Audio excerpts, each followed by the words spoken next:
Hi friends, आज हम समाजशास्त्र के एक बहुत ही इंपॉर्टेंट टॉपिक का नाम है मादक पदार्थ व्यसन, जिसे अंग्रेजी में कहते हैं ड्रग एडिक्शन। इसके बारे में काफी डिटेल चर्चा करेंगे। आप हमारे साथ बने रहिए ताकि आपको इसके बारे में जानकारी प्राप्त हो सके। तो शुरुआत करते हैं। आज का टॉपिक है मादक पदार्थ व्यसन या ड्रग एडिक्शन। सबसे पहले देखेंगे मादक पदार्थ या ड्रग क्या होते हैं। ये वो रासायनिक पदार्थ होते हैं जो व्यक्ति के मस्तिष्क और तंत्रिका तंत्र को नकारात्मक रूप से प्रभावित करते हैं। तो ये वो रासायनिक पदार्थ होते हैं जो क्या करते हैं, व्यक्ति के मस्तिष्क और तंत्रिका तंत्र को नकारात्मक रूप से प्रभावित करते हैं। मादक पदार्थों का व्यसन मतलब लत पड़ना शारीरिक और मानसिक निर्भरता को इंगित करता है कि भाई व्यक्ति शारीरिक और मानसिक क्या रूप से वो हमारे ड्रग्स के प्रति या मादक पदार्थों के प्रति क्या लत पड़ गई है उनको। तो मादक पदार्थों के नियमित सेवन से व्यक्ति इनका आदी हो जाता है। मादक पदार्थों का यदि वो नियमित सेवन करता है तो उनका क्या हो जाता है, आदी हो जाता है, उनके बिना नहीं रह पाता है। लक्षण की बात करें तो मादक पदार्थों के सेवन से तीव्र इच्छा उत्पन्न होती है, मात्रा बढ़ाने की प्रवृत्ति होती है कि पहले कम लिया जाता है फिर धीरे धीरे उसकी मात्रा को बढ़ाता है व्यक्ति। मानसिक और शारीरिक निर्भरता बढ़ती है। तो ये सब हमारे मादक पदार्थों के व्यसन के बहुत प्रमुख लक्षण है। अब हम बात करें मादक पदार्थों के प्रकार और उनके प्रभाव की बात करें तो मादक पदार्थों को उनके स्रोत और शरीर पर पड़ने वाले प्रभाव के आधार पे या मादक पदार्थों को उनके स्रोत और शरीर पर पड़ने वाले उनके जो प्रभाव है उनके आधार पर बांटा जा सकता है। जैसे स्रोत के आधार पर देखें तो प्राकृतिक कौन कौन से होते हैं, तंबाकू, भांग, अफीम, डोडापोस्त, गांजा, ये सब हमारे प्राकृतिक मादक पदार्थ है। कृत्रिम या सिंथेटिक की बात करें जिसमें कोकीन, हेरोइन, शराब, स्मैक, एलएसडी, ये सब हमारे कृत्रिम या सिंथेटिक मादक पदार्थ है। बात करें शरीर पर पड़ने वाले प्रभावों के आधार पर मादक पदार्थों के प्रकार की बात करें तो कई हमारे होते हैं उत्तेजक। जैसे होते हैं स्टिमुलस मतलब हमारे उत्तेजक होते हैं। इनके क्या प्रभाव पड़ते हैं, ये थकान और आलस को दूर करते हैं, तंत्रिका तंत्र को क्रियाशील बनाते हैं और शारीरिक ऊर्जा में वृद्धि करते हैं। जैसे हमारे कौन कौन से होते हैं, कोकीन, कैफीन और एम्फीटामाइन। क्या एम्फीटामाइन, कोकीन और कैफीन, ये सब हमारे क्या उत्तेजक के रूप में काम करते हैं। दूसरे हमारे निश्चेतक या स्वापक होते हैं जिनको लेने के बाद हमें क्या सुन्न हो जाता है हमारा शरीर। प्रभाव की बात करें तो ये शरीर को सुन्न करते हैं, चिंता को समाप्त करते हैं और प्रसन्नचित्त महसूस कराते हैं, मतलब खुश महसूस कराते हैं।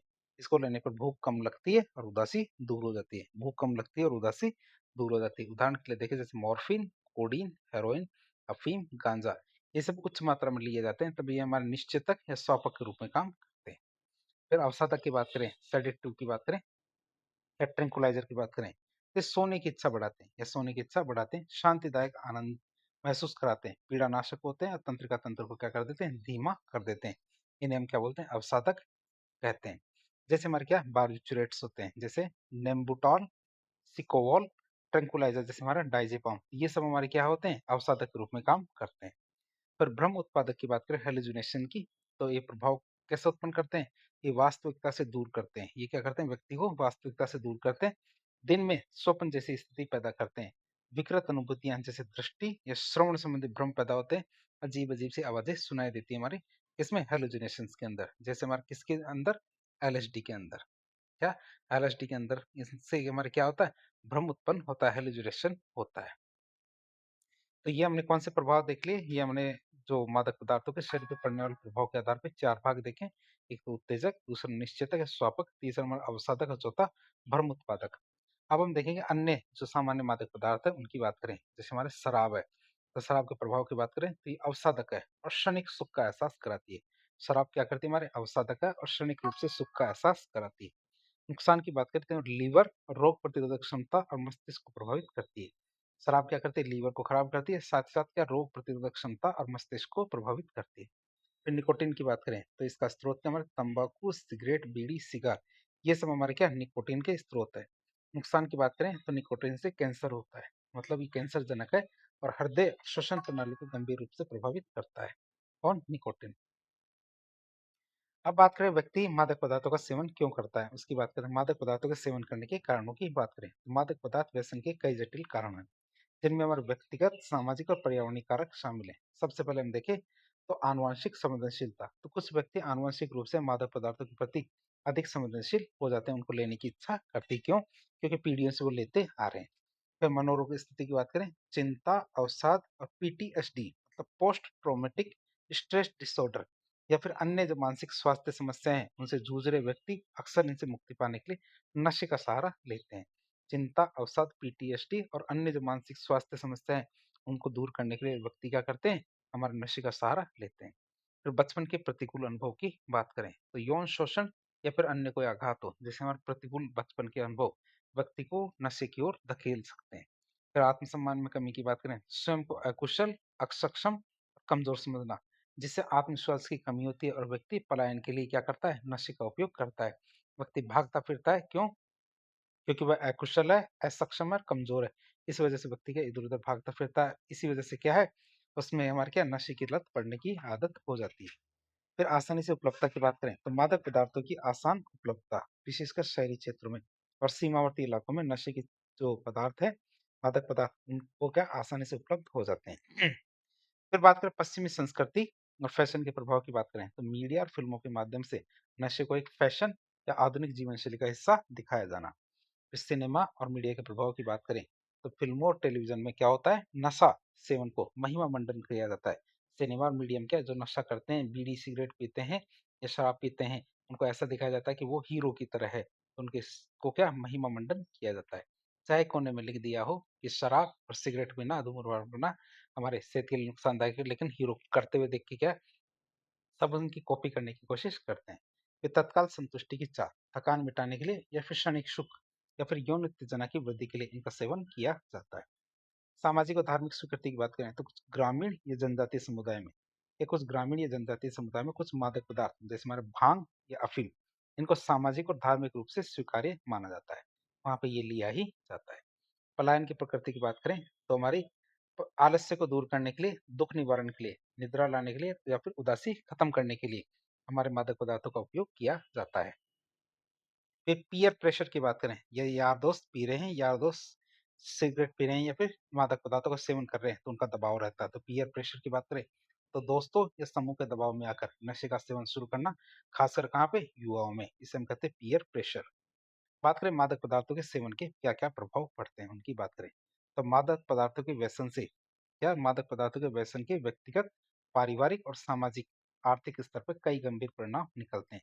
जैसे संज्ञानात्मक गिरावट की बात करें तो स्मरण शक्ति, चिंतन और विवेकशीलता का ह्रास होता है। इससे हमारे क्या होता है, स्मरण शक्ति, चिंतन और विवेकशीलता का ह्रास होता है।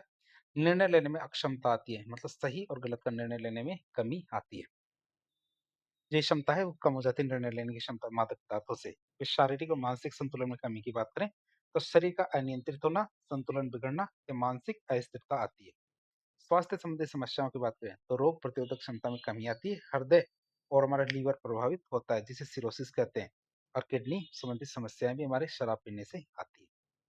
फिर जनन क्षमता प्रभावित होने की बात करें, क्या जनन क्षमता प्रभावित होने की बात करें तो पुरुषों और महिलाओं दोनों में प्रजनन क्षमता का नकारात्मक प्रभाव पड़ता है, किससे, हमारे मादक पदार्थों के सेवन से। हार्मोनल असंतुलन की बात करें तो हार्मोन के अनियंत्रित होने से भावनाएं अनियंत्रित हो जाती है, चिड़चिड़ापन आता है और आक्रामकता बढ़ती है। सामाजिक और घरेलू हिंसा, अपराध में वृद्धि की बात करें तो नशे की हालत में व्यक्ति हिंसक हो जाता है और अपराधों में लिप्त हो जाता है। नशे की हालत में क्या व्यक्ति हिंसक हो जाता है और अपराधों में लिप्त हो सकता है। आत्महत्या दुर्घटनाओं में वृद्धि की बात करें तो नशे के कारण अवसाद और निर्णय लेने की क्षमता में कमी आती है। अवसाद और निर्णय लेने की क्षमता में कमी आती है और आत्महत्या दुर्घटनाओं का जोखिम भी बढ़ता है। तो विभिन्न गंभीर रोग की बात करें तो कैंसर, उच्च रक्तचाप जो बीपी, हेपेटाइटिस बी या और हेपेटाइटिस सी, एचआईवी एड्स, मतलब नशे के इंजेक्शन साझा करने से क्या एचआईवी एड्स जैसे इस तरह की गंभीर रोगों का खतरा बना रहता है। आर्थिक नुकसान की बात करें तो नशे पर अत्यधिक खर्चा करने से गरीबी, कुपोषण और परिवार पर अत्यधिक जो आर्थिक बोझ पड़ता है। पारिवारिक कलह और तलाक की बात करें तो नशे के कारण पारिवारिक संबंध टूटते हैं, कलह और तलाक की दर भी बढ़ती है। फिर शिक्षा और कैरियर पर नकारात्मक प्रभाव की बात करें तो पढ़ाई छोड़ने और नौकरी खोने की संभावना बढ़ती है। इससे हमारे क्या पढ़ाई छोड़ने और नौकरी खोने की संभावना बढ़ती है।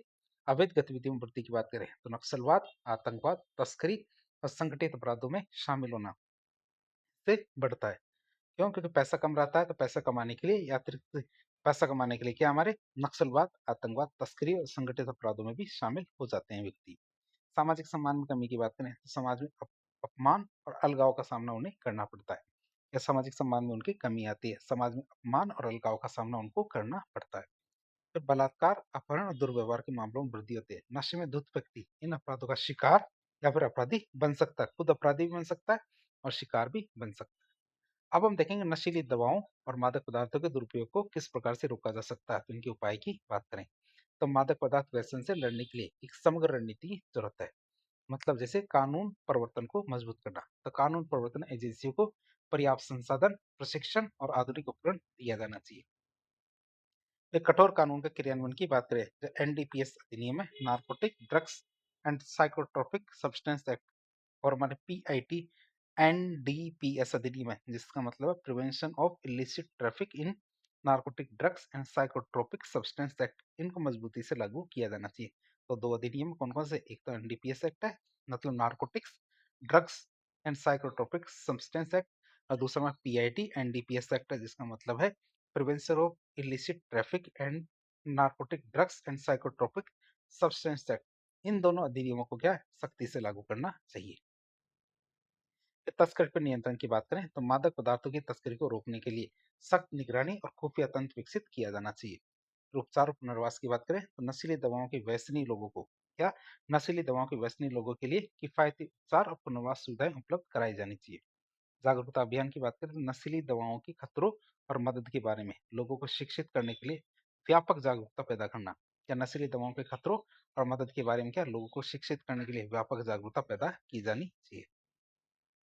सीमा नियंत्रण और अंतर्राष्ट्रीय सहयोग की बात करें, किसके सीमा नियंत्रण और अंतर्राष्ट्रीय सहयोग की बात करें, तो सीमा नियंत्रण में सुधार करना और अंतर्राष्ट्रीय सहयोग से आपूर्ति श्रृंखला पर नियंत्रण स्थापित किया जाना चाहिए।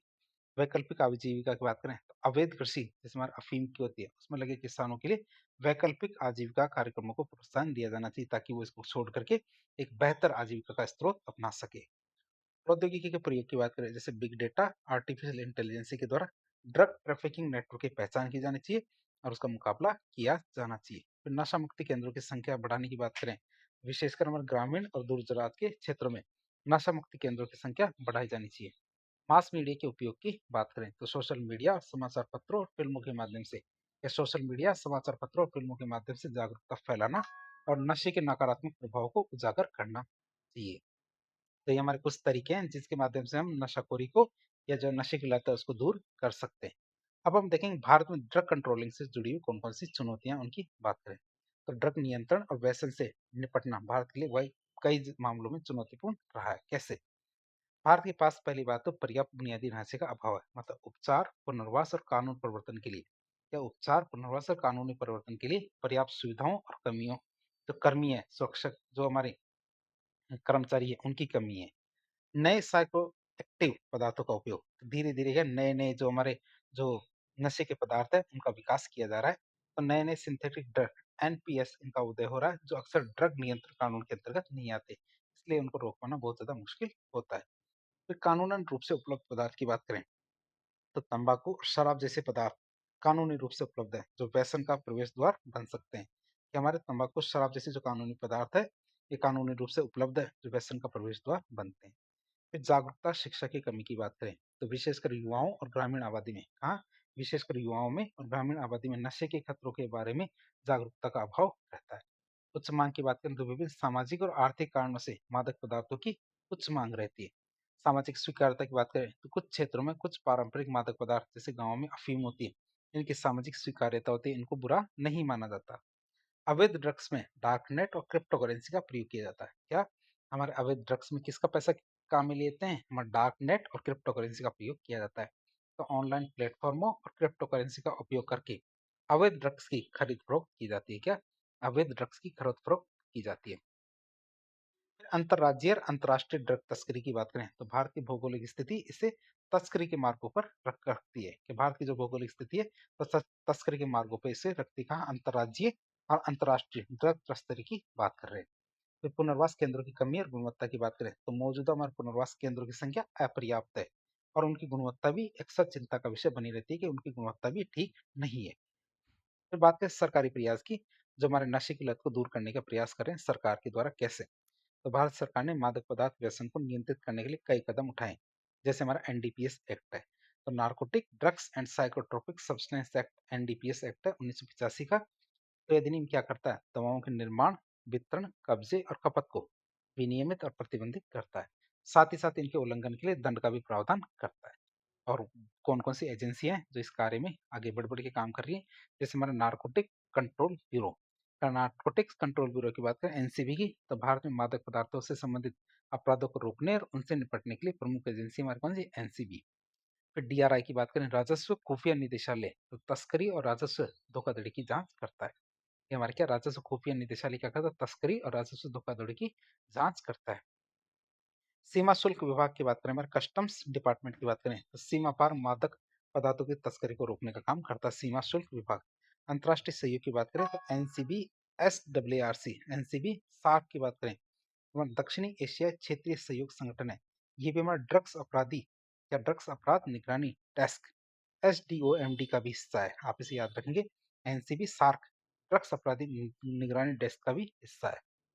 अंतर्राष्ट्रीय रूप से सहयोग भी जरूरी है। फिर नशा मुक्त भारत अभियान, NMBA, नशा मुक्त भारत अभियान की बात करें तो 15 अगस्त 2020 को शुरू किया गया था। ये एक प्रमुख अभियान जिसका उद्देश्य विशेष रूप से स्कूली बच्चों और युवाओं में नशीली दवाओं के प्रभावों के बारे में जागरूकता पैदा करना और उनके व्यसन को रोकना है। फिर नशीली दवाओं की मांग में कमी लाने के लिए राष्ट्रीय कार्य योजना की बात करें कि नशीली दवाओं की मांग में कमी लाने के लिए एक राष्ट्रीय कार्य योजना लाई गई है, उसकी बात करें तो NAPDDR ये योजना है। तो ये योजना क्या करती है, नशीली दवाओं की रोकथाम, उपचार और पुनर्वास पे केंद्रित है। किस पे केंद्रित है, नशीली दवाओं की रोकथाम, उपचार और पुनर्वास पे केंद्रित है। फिर निदान की बात करें तो national integrated database on arrested narcotic offenders, ये हमारे का निदान है। और हमारे नकोड, NCORD, मतलब नार्को कोऑर्डिनेशन सेंटर, ये पोर्टल है। ये दोनों के दोनों निदान और जो हमारा नोकोड पोर्टल है, ये दोनों पोर्टल क्या करते हैं, मादक पदार्थों से जुड़े हुए अपराधों और समन्वय के लिए डेटाबेस और प्लेटफॉर्म प्रदान करते हैं। फिर नार्को समन्वय केंद्र नाकोड की दोबारा बात कर लेते हैं। तो हमारे केंद्र राज्य को या केंद्र राज्य को मादक पदार्थ नियंत्रण प्रयासों में सहायता प्रदान करता है कौन, नकोड, मतलब नार्को कोऑर्डिनेशन सेंटर। फिर अवैध खेती के विनाश की बात करें तो भांग और अफीम की अवैध खेती को नष्ट करने के लिए, या भांग और अफीम की अवैध खेती को नष्ट करने के लिए नियमित अभियान चलाए जा रहे हैं ताकि इनको खत्म किया जा सके। फिर नशा मुक्ति पुनर्वास केंद्रों की स्थापना की बात करें, किसकी, नशा मुक्ति पुनर्वास केंद्रों की स्थापना की बात करें तो सरकार और गैर सरकारी संगठनों के सहयोग से, तो सरकार और गैर सरकारी संगठनों के सहयोग से नशा मुक्ति और पुनर्वास केंद्र स्थापित किए जा रहे हैं। अब हम देखेंगे राज्य सरकार कौन कौन से प्रयास कर रही है उनकी बात करें तो राजस्थान सरकार ने भी मादक पदार्थ व्यसन से निपटने के लिए कई विशिष्ट पहले की है। जैसे हमारा operation clean sweep, operation clean sweep की बात करें तो जयपुर में ड्रग पेडलर्स, मतलब ड्रग्स बेचने वाले और विक्रेताओं के बीच में हमारे एक विशेष अभियान चलाया गया है, operation clean sweep. Anti narcotic task force के गठन की बात करें तो राज्य स्तर पर ड्रग्स संबंधी जो अपराध है उसे निपटने के लिए और समन्वय स्थापित करने के लिए एंटी नार्कोटिक्स टास्क फोर्स का गठन किया गया है। नवजीवन योजना की बात करें तो ये योजना उन लोगों को सहायता प्रदान करती है जो हमारे अवैध शराब और मादक पदार्थों के निर्माण और व्यापार में शामिल रहते हैं ताकि उनको क्या मुख्य धारा में लाया जा सके। योजना का नाम क्या है, नवजीवन योजना। और निरोगी राजस्थान अभियान की बात करें तो इस अभियान में स्वास्थ्य जागरूकता और विभिन्न बीमारी की रोकथाम पर जोर दिया जा रहा है, जिसमें हमारा नशे में से होने वाली जो बीमारियां हैं उनके बारे में जागरूकता फैलाई जा रही है। कौन सी, निरोगी राजस्थान अभियान। फिर मादक पदार्थ व्यसन एक जटिल गंभीर समस्या है। मादक पदार्थ व्यसन क्या है, एक जटिल गंभीर समस्या है जिसके समाधान के लिए कानून, स्वास्थ्य सेवा, शिक्षा और सामुदायिक भागीदारी का एक समन्वित दृष्टिकोण अपनाना जरूरी है। अब हम देखेंगे नशीली दवाओं के दुरुपयोग का सुदृढ़ीकरण सिद्धांत, या नशीली दवाओं के दुरुपयोग का सुदृढ़ीकरण सिद्धांत की बात करें तो नशीली दवाओं के दुरुपयोग का सुदृढ़ीकरण सिद्धांत ये बताता है कि लोग मादक पदार्थों का सेवन जारी रखना, भाई लोग क्या मादक पदार्थों का सेवन करना जारी रखते हैं, क्यों, क्योंकि उन्हें इसके उपयोग से सुखद परिणाम, मतलब सकारात्मक सुदृढ़ीकरण मिलता है। सुखद परिणाम मिलते हैं जैसे कि हमारा उत्साह मिलता है, तनाव से राहत मिलती है, दर्द में कमी होती है। इसके अलावा ये वे निकासी के अप्रिय लक्षण से बचने के लिए, मतलब नकारात्मक सुदृढ़ीकरण से बचने के लिए दवाओं का उपयोग करते रहते हैं। ये सिद्धांत व्यवहारवाद पे आधारित है जहां हमारे व्यवहार को उसके परिणामों द्वारा नियंत्रित किया जाता है। व्यवहार को क्या, उसके परिणामों के द्वारा नियंत्रित किया जाता है। यदि परिणाम सुखद है तो व्यवहार फिर से दोहराया जाएगा। इसे हम कहते हैं नशीली दवाओं के दुरुपयोग का सुदृढ़ीकरण सिद्धांत। क्यों, क्योंकि जब व्यक्ति दुखी है और नशीली दवाओं का सेवन करता है तो उसे सुख महसूस होता है, अच्छा महसूस होता है, तो फिर अगली बार जब भी वो दुखी होगा तो वह फिर नशीली दवाओं का सेवन करेगा। इससे हम कहते हैं नशीली दवाओं के दुरुपयोग का सुदृढ़ीकरण सिद्धांत। तो इस तरह से आज हमने एक लेक्चर के जरिए समाजशास्त्र का एक बहुत इंपॉर्टेंट टॉपिक था हमारा नशीली दवाओं का सेवन या उनकी लत, इसके बारे में काफी डिटेल से जानने की कोशिश की। इस प्रकार के इन्फॉर्मेटिव वीडियो देखने के लिए हमारे चैनल से जुड़े वीडियो यदि पसंद आता है तो वीडियो को लाइक करें, चैनल को सब्सक्राइब करें, अपने दोस्तों के साथ शेयर करें। धन्यवाद।